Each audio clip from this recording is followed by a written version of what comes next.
Welcome to Design Nerds Anonymous, the podcast that sparks curiosity at the intersection of business and design. I'm your host, Amanda Schneider, founder and president at ThinkLab. This season, we're turning our focus to a crucial topic, the B2B decision-making process within the built environment. Now, for the past 6 months, we've been working closely with the decision makers who shape spaces, corporate offices, healthcare facilities, hospitality venues, educational environments, and beyond. We've closely examined the shifts happening directly with end users and key players who know just how layered and complex these choices can be. This season, we're unpacking how decisions are made today, what influences them, how they've evolved, and how product and service providers can better meet the needs of their customers. Welcome to Group Therapy for everyone navigating this intricate and, frankly, sometimes overwhelming world. Today, we're diving into a topic that really hit home during our live events, the art of managing up. As the B2B decision-making process becomes even more complex, so does the need for effective communication, especially when the average project now involves twice as many decision makers, many of whom are executives with limited time and short attention spans. Among all the topics we explored during our live research kickoffs, this idea of managing up resonated the loudest, and it sparked the deepest conversations and debates amongst our audience. To help tackle this challenge, we've invited Dr. J.J. Peterson, Chief of Staff at StoryBrand, to join us. Now, if you're not familiar, StoryBrand is famous for helping organizations clarify their marketing messages. But today, we're flipping the script.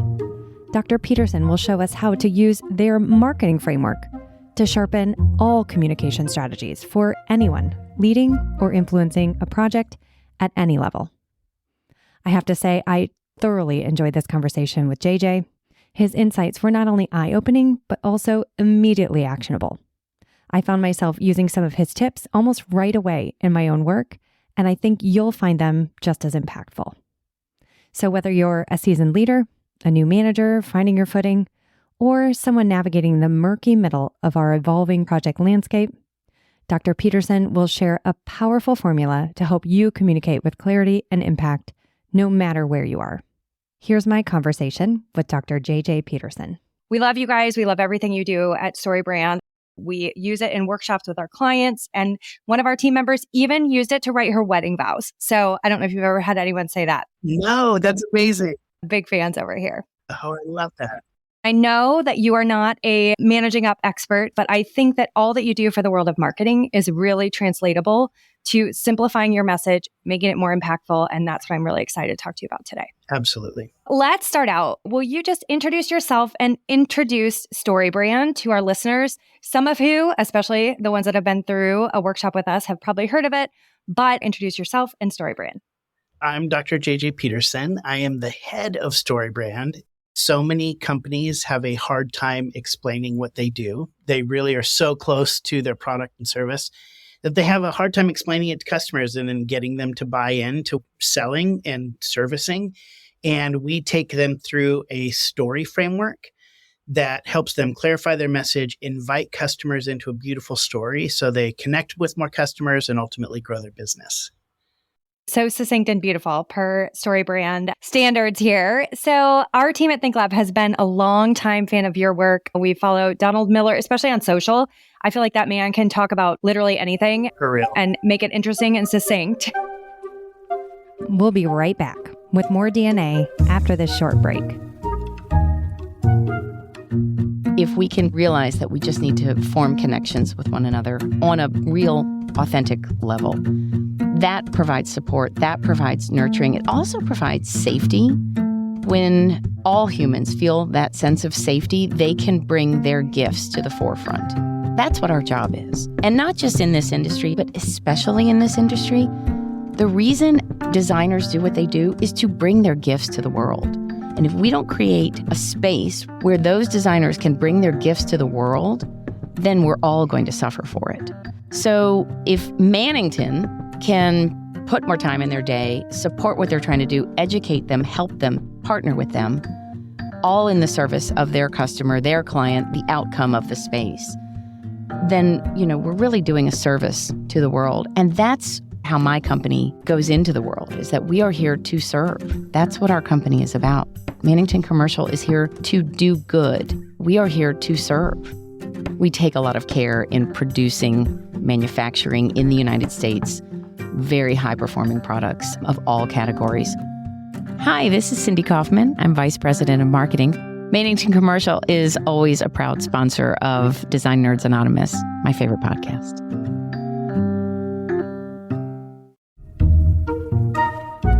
All right, and now back to our show.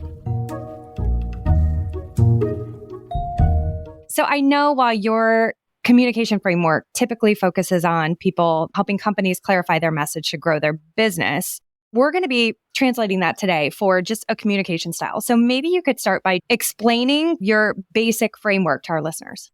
What I think people need to understand first off is that anybody that you're communicating to, right? All of us that are receiving messages every day are receiving so many messages. Just in the commercial space, every single person is receiving between 3,000 and 5,000 commercial messages a day.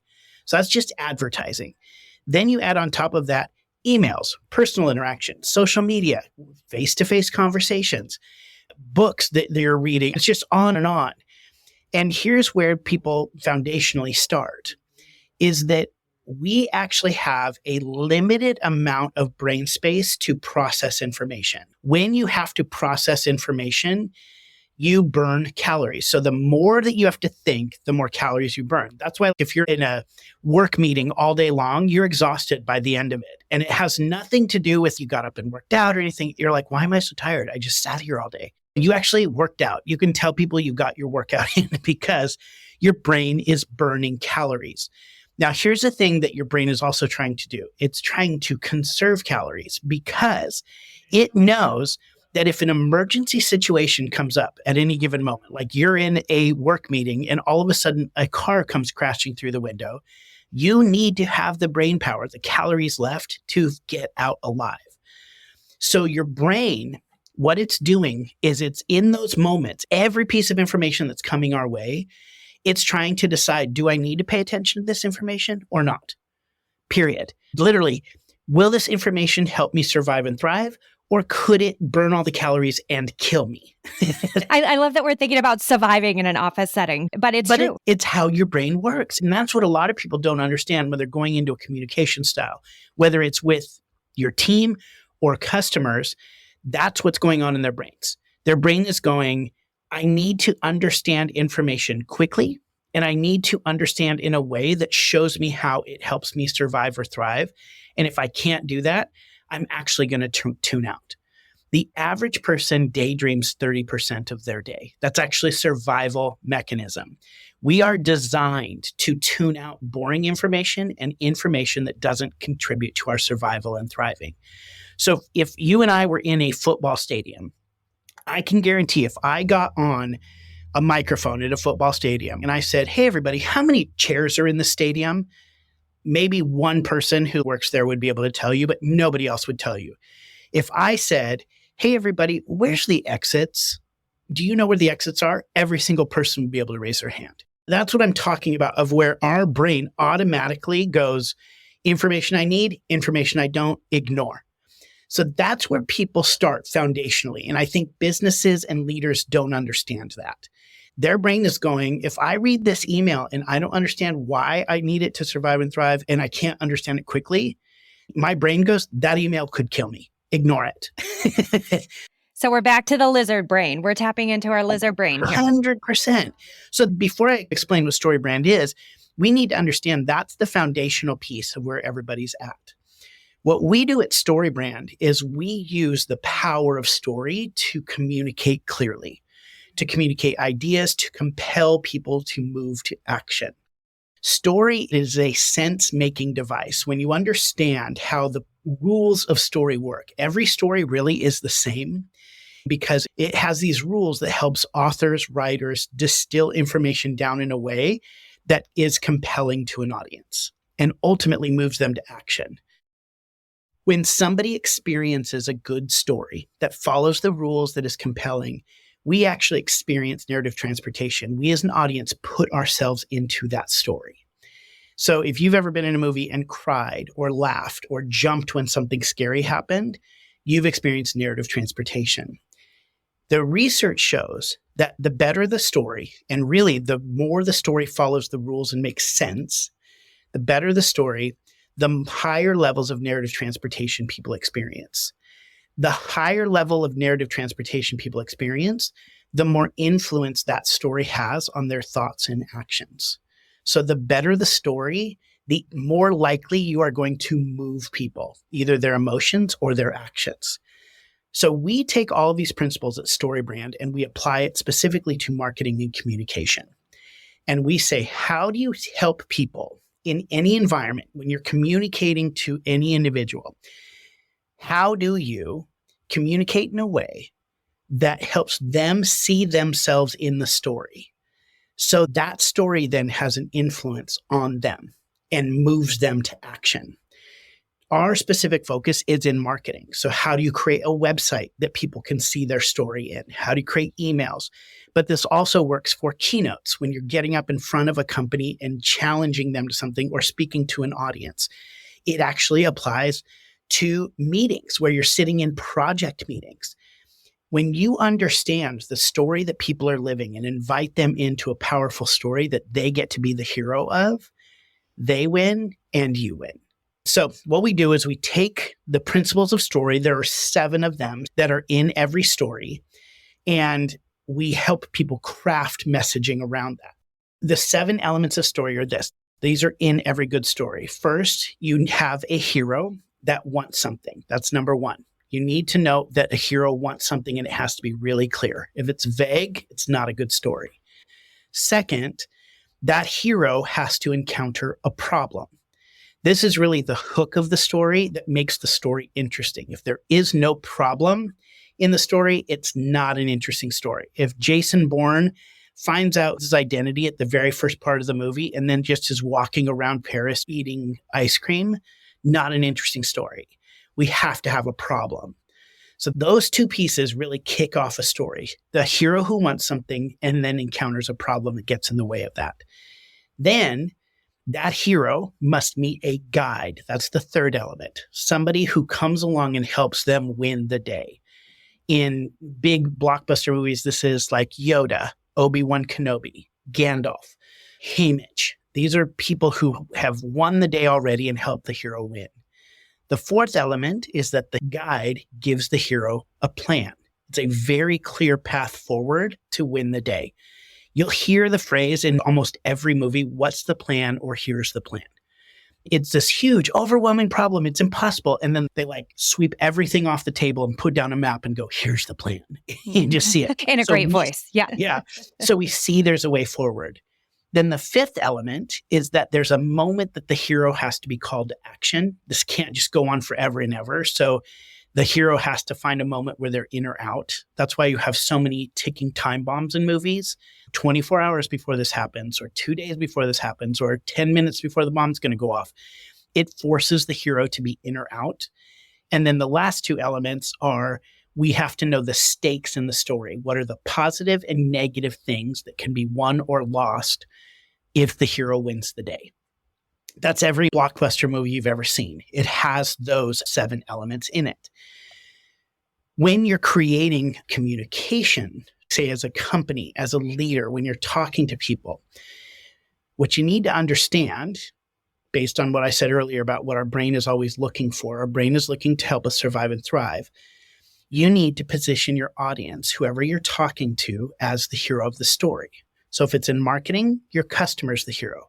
If you are a leader, it's people on your team who are the hero. And before you stand up, say in a team meeting and say, hey, everybody, we need everybody to return to work 3 days out of the week.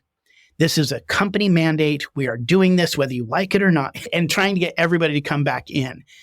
Instead of doing that, what you have to identify is, what do those employees actually want in this context? They want connection.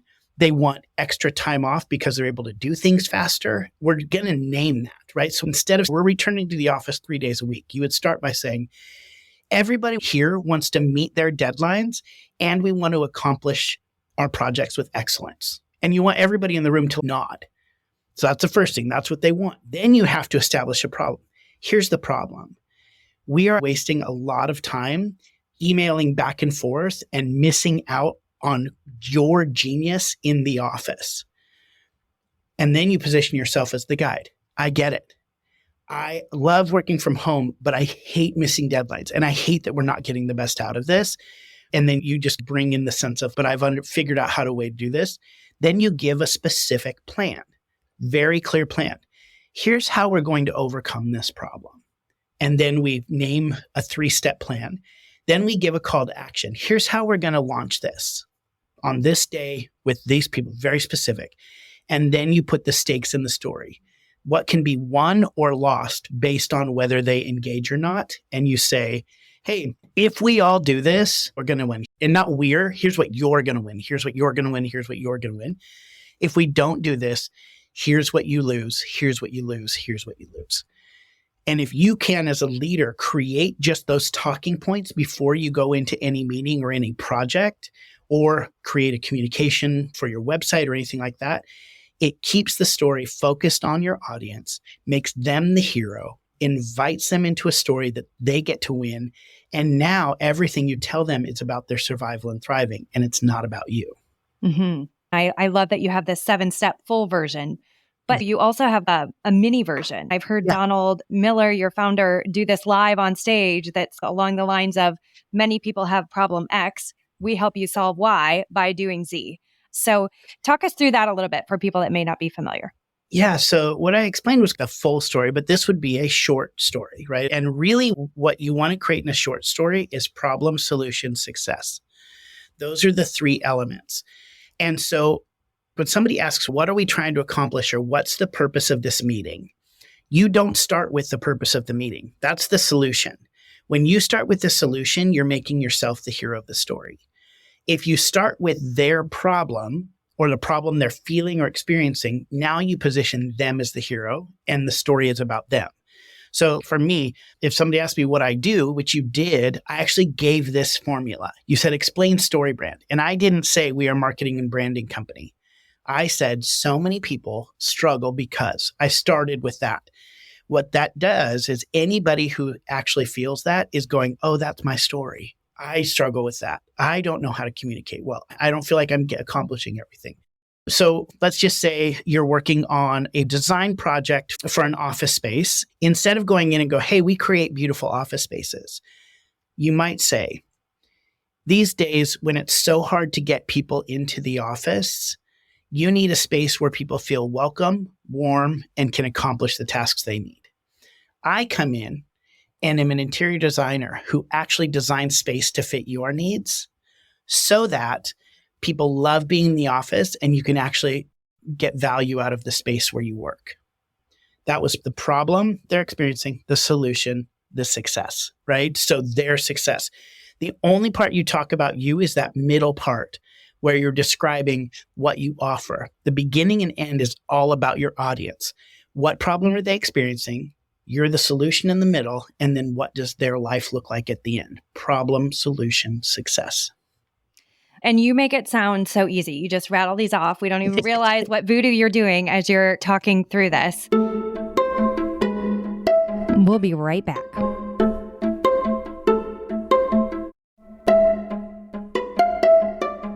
Let's dive back into the episode.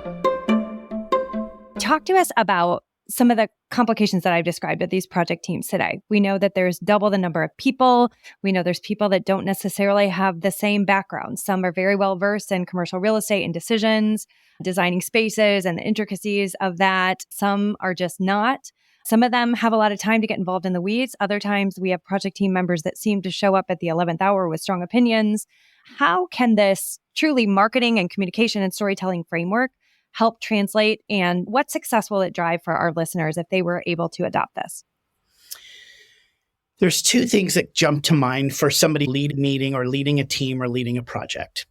The first is Every time you get up in front of a team meeting or you're sending an email or you're trying to get people to do something, you're trying to move people to action, do not start with what you want them to do. Start with the problem that they're experiencing that what you're going to ask them to do will solve. Always start there. That's huge. So when I get up in front of my team, let's say we're doing a team meeting for like our mid-year kickoff, I don't start with, hey guys, here's where we're headed this next year. I start with, hey, we had a plan in the beginning of the year, but here's the things that have gotten in the way that have held us back. And I just go problem, problem, problem, problem. And I'm naming all these problems that they're feeling, like our company is feeling, but also they're feeling. And then I go into, so this is why we're doing this meeting today. And then I bring the solution. And then I go, when this meeting is done, here's what we're going to be able to do. So if you're doing project emails that are summarizing things, if you are starting a meeting, always start with the problem you're going to solve. It gets people focused. And even everything you're going to talk about this meeting, you're not getting into the weeds. You're always bringing it back to this is the problem we're solving. That's number one. Number two, in a good story, any story, the guide in a story is actually the strongest character in the film.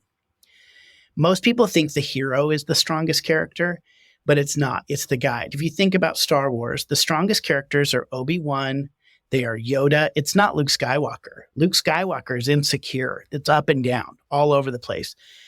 Even Mary Poppins is the guide in Mary Poppins. She's not the hero. The dad's the hero. He's the one who's on the transformational journey. So the strongest character is always the guide.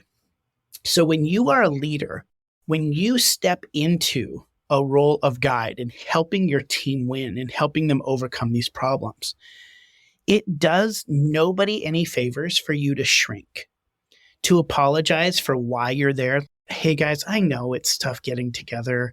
I know this is hard. No. I hate meetings as much as you. No. What you've done in that moment is you're trying to get them to have empathy for you, which actually makes you the hero of the story or the victim of the story, or sometimes the villain. You're positioning yourself as a villain in those moments. You want to be the guide. That doesn't mean you come in aggressively. It means you come in with two elements, empathy and authority. So when you're standing in front of your team, you lead with a lot of empathy. I understand. I have been there. Not that you're currently there, that you have been there in the past. That's really key. It's empathy is, I have been in your shoes. So lead with a lot of empathy and then lead with authority. And authority is evidence-based success. Authority is not, I am in charge, so listen to me. Authority is, I have the authority because I can show you some evidence-based success. So anytime throughout a meeting or an email, anything, as a guide, that's your job. It's not to shrink. It's not to apologize. It's to stand firm in the path that you're going in and the story. You're going to help them win. So it's always thinking, how am I going to help everybody in this room win? Which makes the company win, which makes you win, all the things. But the easiest ways to do that is with empathy and authority. So you're always sprinkling those two elements in the whole process. Be empathetic, but also show evidence-based success.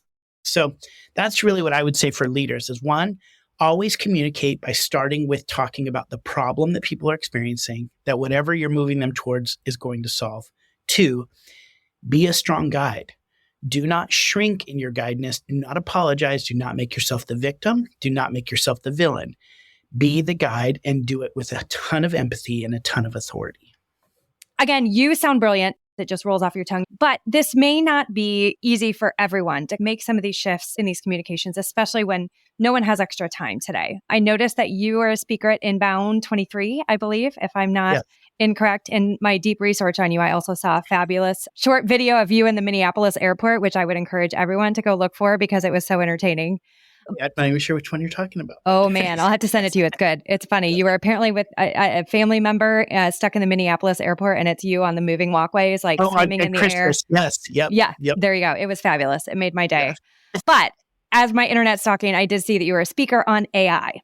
So my question to you is, if this is not a skill that comes naturally to people or people are moving too fast, are there ways that AI can help us craft our important communication? Maybe a critical email, maybe an outline for a big project team meeting. Have you seen ways that we can use tools to support our weaknesses? We actually have a tool that we offer people. It's what we call a brand script. And it's a free version of basically everything I'm talking about, creating talking points for the 7 elements of a story. And your listeners can go to storybrand.com/SB7.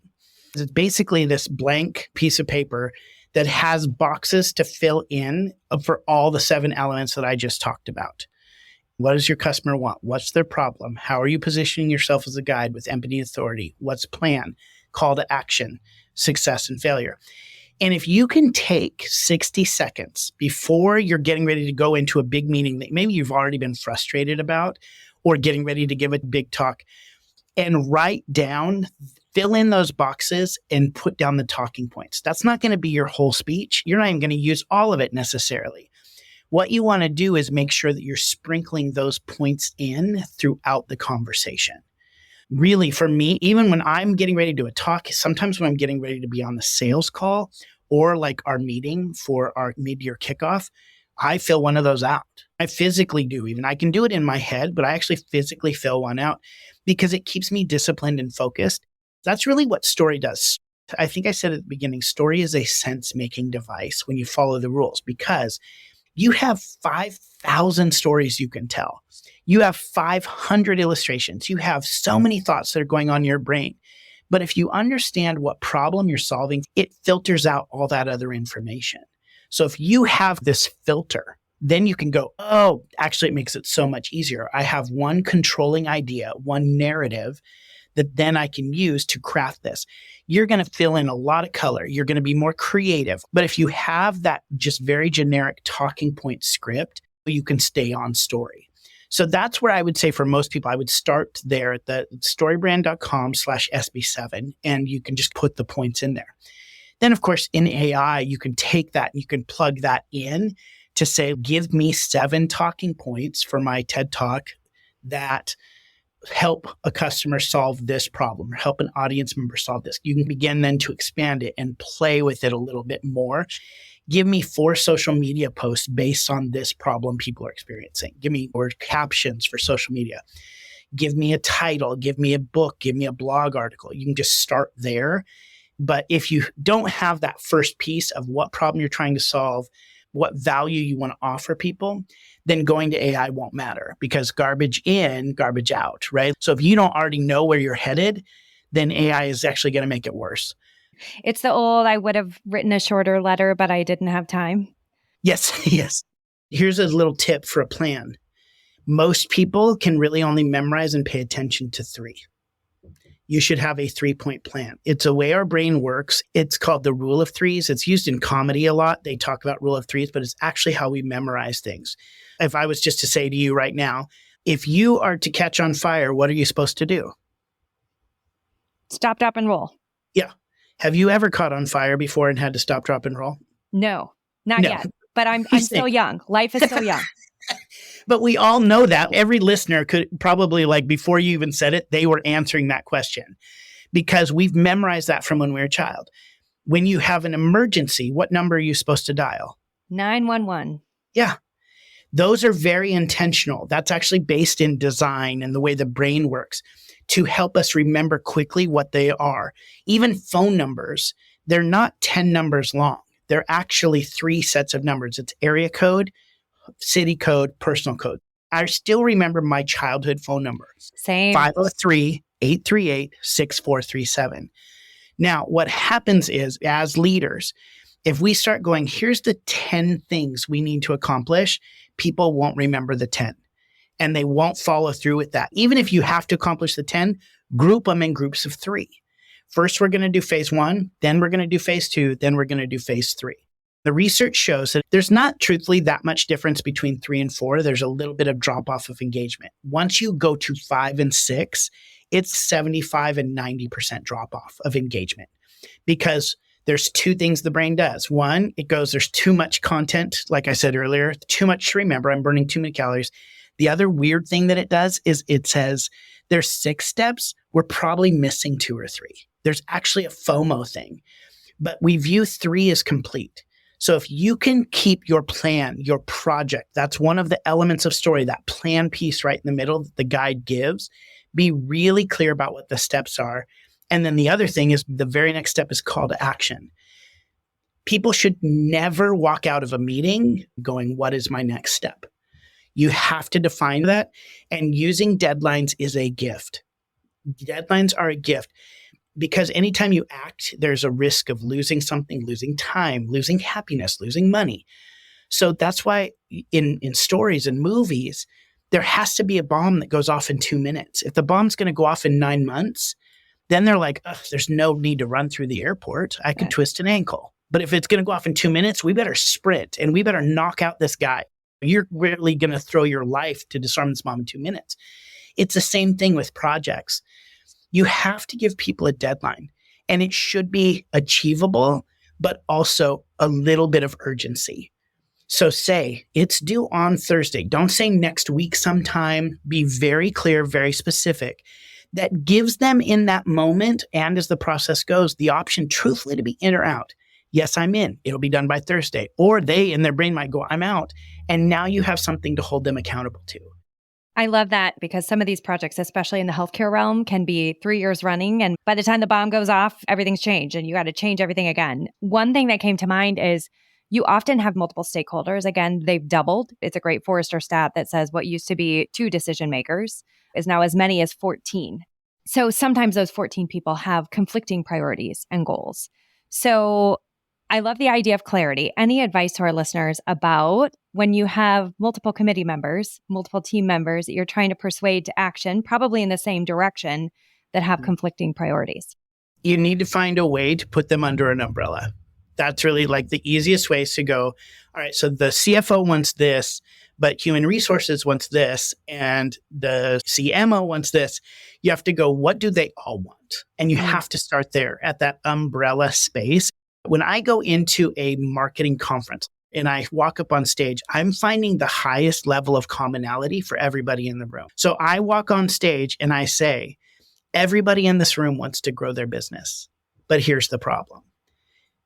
And that's it. I just the highest umbrella is everybody wants to grow their business. And sometimes I will go, is there anybody in this room who doesn't want to grow their business? And nobody raises their hand. What that does right in the beginning, every kind of business you can think of in the room. I just brought everybody under one umbrella to start the story. So when you're dealing with people who have multiple priorities, you don't actually want to name 7 priorities.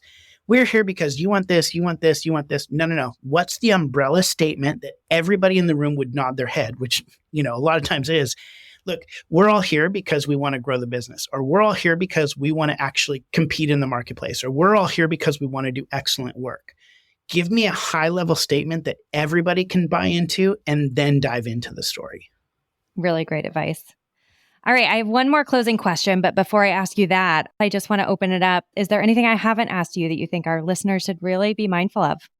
I think the biggest thing for me when it comes down to it, I study story all the time and I study how this all works. And really what we all need to understand is there's really 4 characters in every story. The villain, the victim, the hero, and the guide. Those are really the 4 primary characters in any story. And they're in story because they're in all of us really at any given moment. In any day, I can play all 4 of those characters. The victim, when you live in victim mentality, the victim in a story really is designed to make the villain look bad and the hero look good.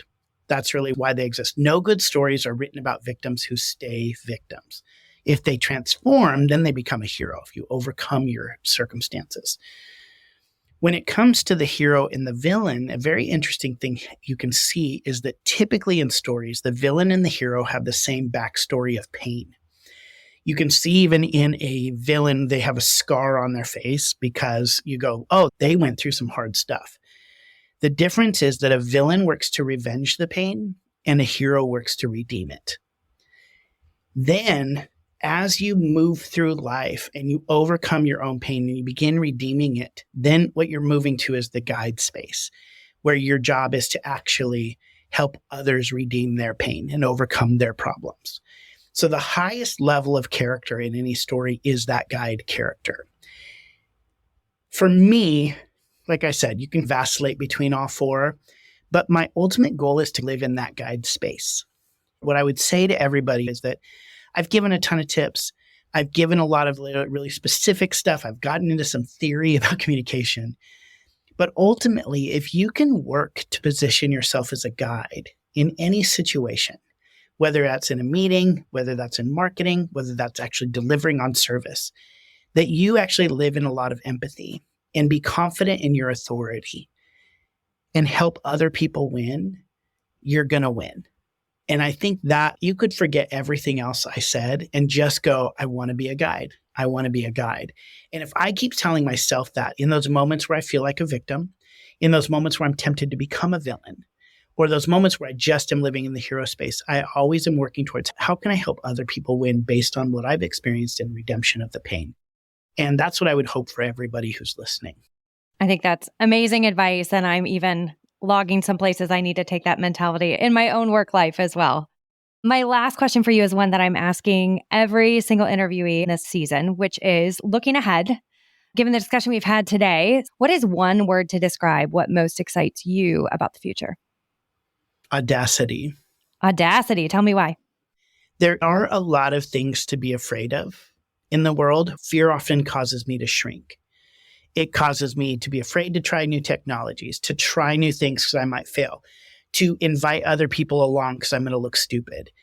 And if I can live with some audacity and I can live in a spirit of audaciousness of like, I'm going to be audacious in who I am, in how I lead, in what I'm trying to learn and what I'm trying to accomplish and the people I'm trying to bring along with me, not in a flippant way, not in an arrogant way, but in the way that allows me to live out of my true self and help other people do that.